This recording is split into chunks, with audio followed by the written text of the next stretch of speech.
Bonjour à tous, j'espère que vous allez bien. Aujourd'hui, on se retrouve pour la suite de la vidéo des photos d'archives que j'ai retrouvées lors de mes précédents séjours. Donc, c'est parti, on va remonter le temps pour une deuxième fois avec ces anciennes photos. C'est parti. Bonjour à tous, j'espère que vous allez bien.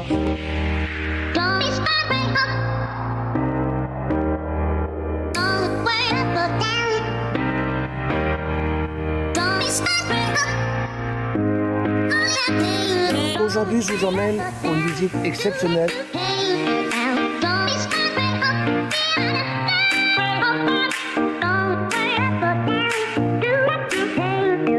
100% Futuroscope.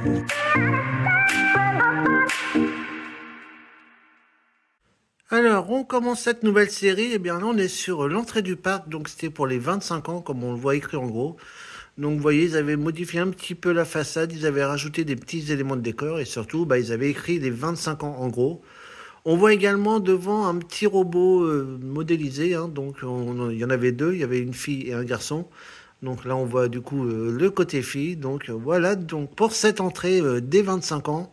Donc là, du coup, cet anniversaire était assez marquant sur le parc, tout comme l'étaient les 30 ans, donc comme on l'a vu sur la première partie de cette vidéo. Alors là, on monte pas si loin que ça, parce que c'est tout simplement l'entrée qu'il y avait juste avant la réhabilitation qu'on connaît actuellement. Donc bon, c'est vrai qu'il faut pas qu'on s'attarde sur le toit, mais par contre, on avait un super panneau bienvenue. Donc on avait pas mal d'éléments de décor, on voyait essentiellement les lapins crétins, donc cette photo-là avait été prise vraiment au niveau de l'ouverture de l'attraction, de la machine à voyager dans le temps. Donc les lapins crétins étaient très présents, d'ailleurs on le voit en fond là, après les passages en caisse, qu'on revoit encore les lapins crétins dessus. On note également qu'on voit le spectacle La Forge aux Étoiles. Donc ça, c'était également le nouveau spectacle nocturne à l'époque, donc sur le parc. Mais voilà, l'entrée était assez basique, mais bon, le panneau bienvenue était assez sympa quand même. Alors là, on se retrouve une nouvelle fois dans la Gyrotour. Donc on avait déjà vu une photo de la première partie de la vidéo. Donc on voyait le Solido, donc à la place d'Objectif Mars. Et bien là, c'était donc toujours dans la Gyrotour, mais là, on voit du coup l'Astra sans sa boule. Donc je vous avais montré sa première partie de près, ce bâtiment qui avait perdu la boule, comme le Futuroscope avait mis, le Futuroscope perd la boule. Et bien là, du coup, on le voit en hauteur, et on se rend compte que ça fait super vide. Là, c'est vrai que c'était un élément marquant du parc qui avait disparu. Donc voilà, du coup, maintenant, vous voyez cet Astra sans sa boule, mais en hauteur. Donc ça change un petit peu. Ah oui, alors quand j'ai retrouvé cette photo-là, c'est vrai que sur le coup, je me rappelais plus, mais effectivement, c'était à l'entrée du parc, donc là où il y avait le mapping, comme je vous ai montré sur la première partie de vidéo. Eh bien, on avait deux petits cochons qui se faisaient face à face comme ça, donc ça représentait bien un peu l'image du parc, un petit peu délire. Et alors, j'ai jamais compris ce que ces cochons faisaient là, mais je trouvais ça vraiment marrant. Puis voilà, c'était assez sympa, se faire face à face comme ça. On se demandait ce qu'ils allaient faire, est-ce qu'ils voulaient se battre, est-ce qu'ils se parlaient. Donc, je trouvais ça assez marrant. Donc, malheureusement, cet élément de décor a maintenant disparu. Mais voilà, c'était assez sympathique de retrouver ces deux petits cochons face à face dès qu'on rentrait sur le parc. Alors là, on retrouve une nouvelle fois le chantier de l'extraordinaire voyage. Donc, on l'avait vu déjà précédemment, donc au pied de l'attraction. Donc, il commençait vraiment à construire l'attraction. Et bien là, on revoit une nouvelle photo du chantier, cette fois-ci d'un petit peu plus loin.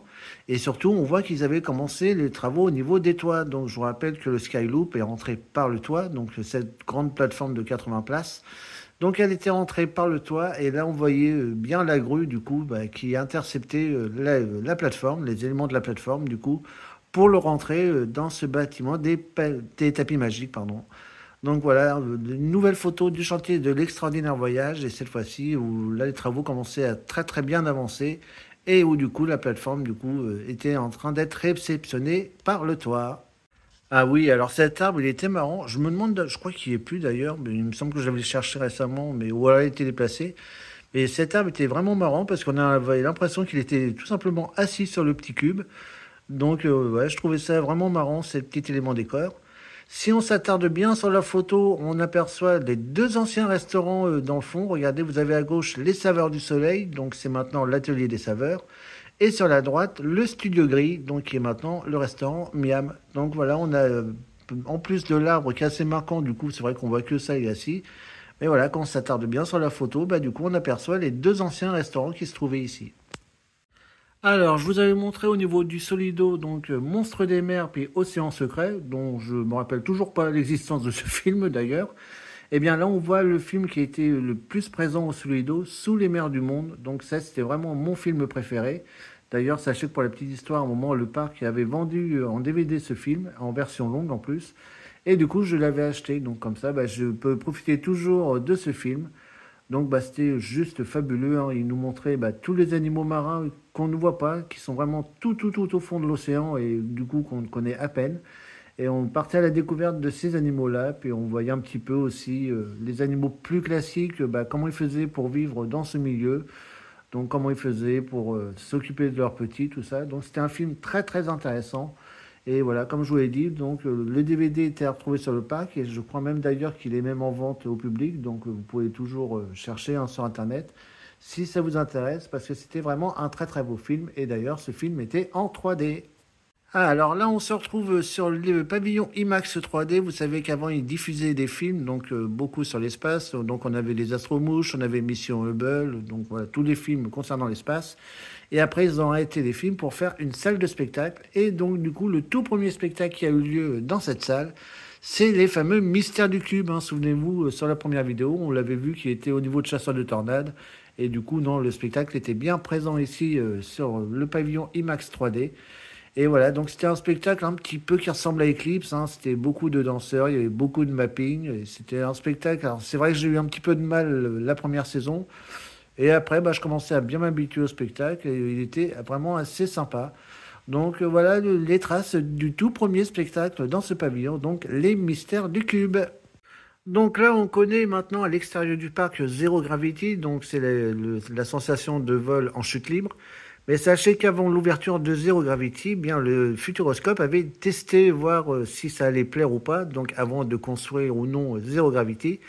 Et du coup, ils avaient fait des tests au pied de l'Astra, donc on voit d'ailleurs c'était bien déjà la nouvelle boule. Et du coup, ça s'appelait le Sky Jump. Donc, bah, en fait, le principe était exactement le même. C'était toujours un vol en chute libre, sauf que là, c'était en plein air. Mais voilà, sinon, les sensations étaient quasiment les mêmes, sauf que maintenant, bah, Zero Gravity, c'est en intérieur. Là, c'était en extérieur. Donc, bah, on pouvait pas faire ça tous les temps. C'est vrai que la vue, bon, on était au pied de l'Astra, c'était assez joli, mais c'est pas pareil que maintenant. Là, c'est vraiment plus encadré. Maintenant, il y a vraiment une formation avant, tout ça. Là, c'était vraiment des essais, c'était des petits tests, et on voit que c'était vraiment un truc provisoire. C'était resté juste le temps d'un été. Donc voilà les tests de Zero Gravity. Et puis du coup, comme ça a été concluant, c'est là qu'ils ont après construit ce nouveau lieu. Mais donc voilà, c'est bon à savoir que bah, Zero Gravity avait été testé sur le parc un petit peu avant. Ah, alors là, est-ce que vous allez reconnaître? Parce que là, c'est vraiment ceux, les habitués du parc qui allaient à l'époque. Eh bien, nous sommes dans l'actuelle salle d'attente, le hall des destinations de l'extraordinaire voyage. Et c'était tout simplement bah, la salle d'attente du film Voyageurs du ciel et de la mer. Donc, c'est vrai que même moi, quand je regarde la photo, j'ai du mal encore à m'imaginer comment que c'est maintenant, hein. Donc là, il faut savoir qu'on est vraiment dans la salle du hall des destinations. Donc là, on a tous les panneaux des futurs extraordinaires voyages, tout ça. Donc voilà, et ben, du coup, ça a super bien changé. Sachez aussi qu'il n'y avait pas de pré-show, c'est-à-dire qu'on rentrait directement donc voir le film. Donc voilà, du coup, cette salle d'attente avant l'extraordinaire voyage, donc pour le film Voyageurs du ciel et de la mer. Mais en tout cas, ça avait super bien changé. Mais en tout cas, la salle d'attente était malgré tout magnifique, hein. Regardez, on voit déjà même tous les nuages, ça nous mettait déjà dans l'ambiance pour le film qu'on allait voir. Mais voilà, donc j'essaie toujours de me mettre l'extraordinaire voyage en ce moment là avec le hall des destinations, mais j'avoue que c'est vraiment pas facile parce que le lieu a totalement été modifié. Alors là, on se retrouve dans le pavillon IMAX 3D, donc c'est là qu'on retrouve actuellement Eclipse Robotic Show. Et donc, je vous avais montré Mission Hubble, donc sur la précédente vidéo. Et bien là, c'était encore un ancien film, Les Astromouches. D'ailleurs, hein, je vous avais montré que j'ai une petite bande de ce film qu'on m'avait offert. Donc, bah, c'était vraiment un de mes films préférés. C'était trois mouches qui partaient dans l'espace à bord de vrais astronautes. Sauf qu'ils se sont pas rendus compte qu'il y avait trois passagers clandestins qui étaient avec eux. Et bah, ils avaient plein de péripéties, tout ça. Et bah, finalement, c'est eux qui ont réussi à sauver la mission parce qu'ils étaient assez mal embarqués. C'est ces trois petites mouches qui ont réussi à sauver la mission auquel ces astronautes partaient. Donc ce film était vraiment très drôle, il était touchant, tout ça.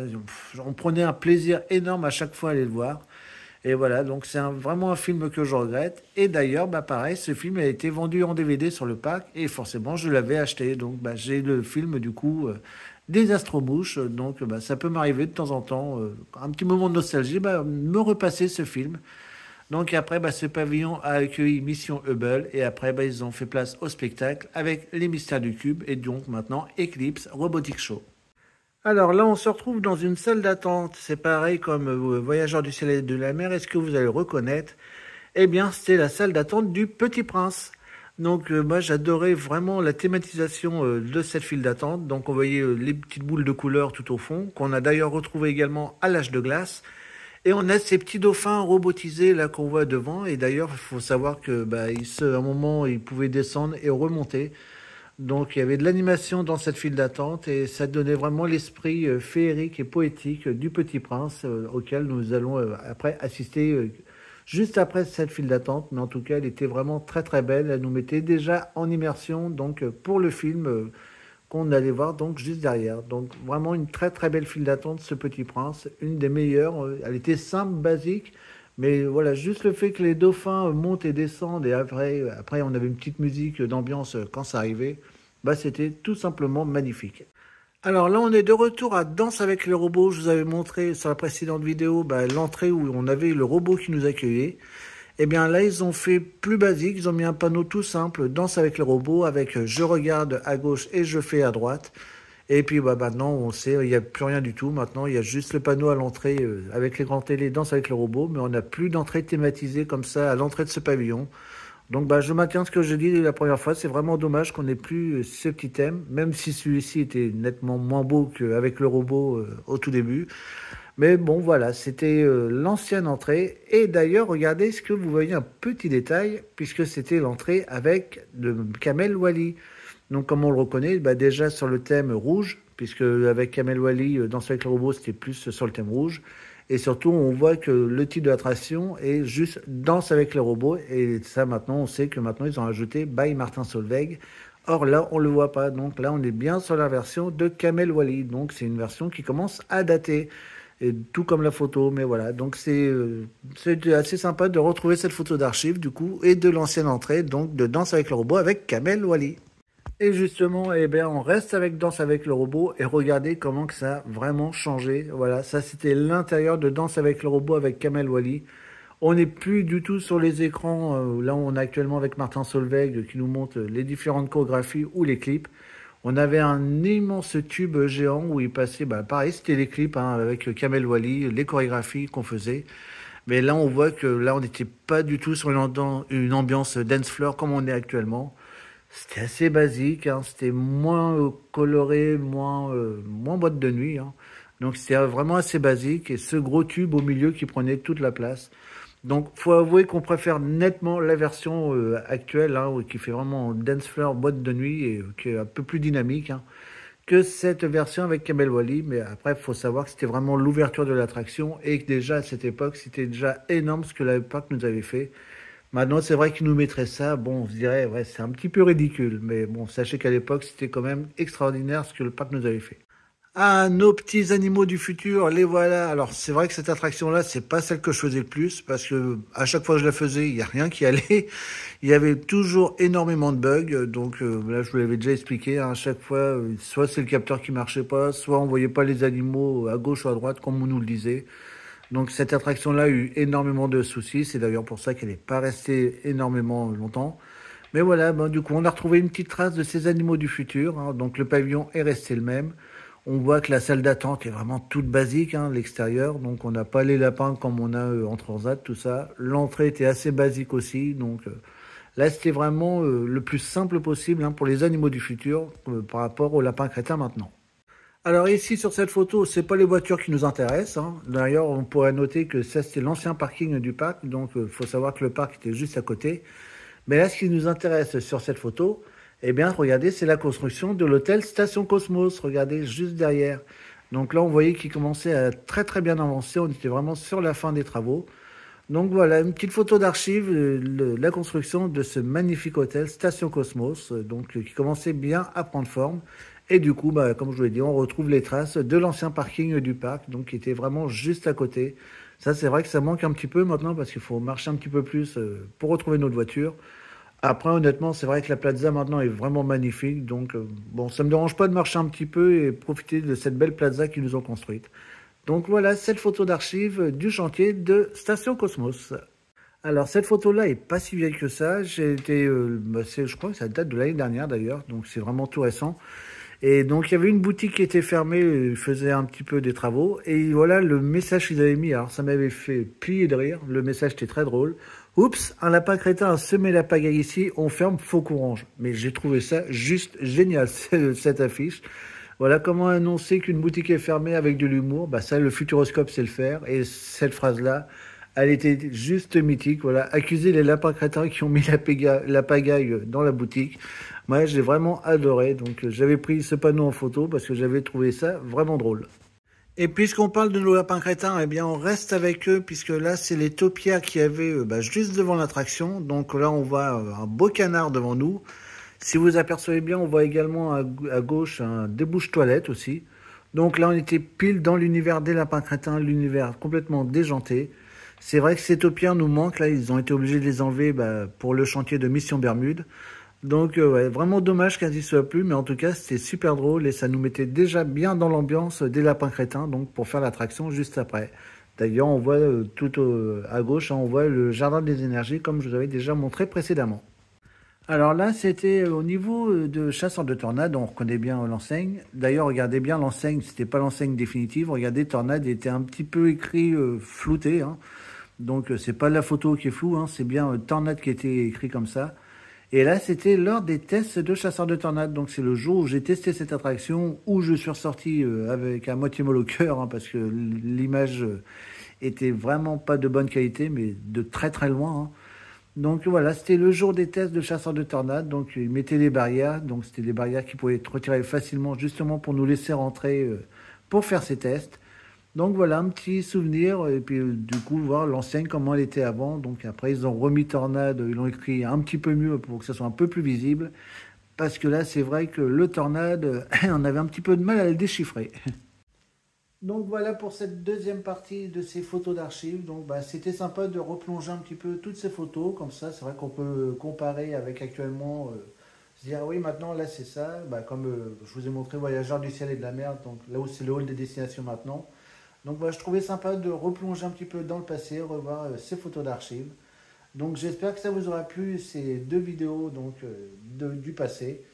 Donc en attendant, moi je vous fais à tous de gros bisous et bien entendu on se donne rendez-vous très vite. À bientôt tout le monde.